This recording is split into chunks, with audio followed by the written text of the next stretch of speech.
نبی کریم علیہ السلام فرماتے ہیں میں اس بندے کو جانتا ہوں جو سب سے آخر میں دوزخ سے نکالا جائے گا اور جنت میں ڈالا جائے گا۔ یہ ذرا انداز دیکھیے، اس پر حضور بڑا مسکرائے، بیان کر کے بڑا مسکرائے۔ حضور فرماتے ہیں اللہ تعالیٰ اپنے کرم سے، اپنی رحمت سے نہ اس بندے کو قریب کرے گا، اپنے کرم کے، اور قریب کر کے نہ اس سے گناہ پوچھے گا۔ یہ والے گناہ کیے تھے، چھوٹے چھوٹے گناہ صغیرہ یہ کیے تھے، اب کیا کرے؟ وہ کہے گا مالک وہ ہو گئی غلطی، میں بھول گیا تھا۔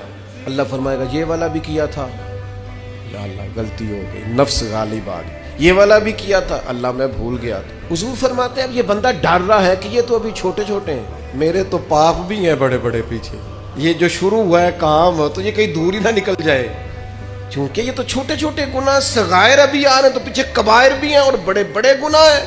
نبی کریم فرماتے ہیں وہ ڈر رہا ہے، جب اس کے چھوٹے چھوٹے گناہ گنوا لیے جائیں گے نا، اللہ تعالیٰ فرشتوں سے فرمائے گا اس کے ان سارے گناہوں کو مٹا کے اس جگہ پہ نیکیاں لکھ دو۔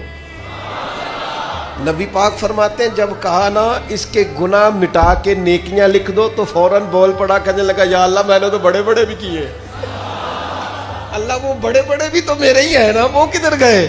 تو حضور اس بات کو بیان کرتے مسکرائے، اور صحابہ فرماتے ہیں اتنا مسکرائے کہ ہم نے مقدس دانتوں سے نور نکلتا دیکھا۔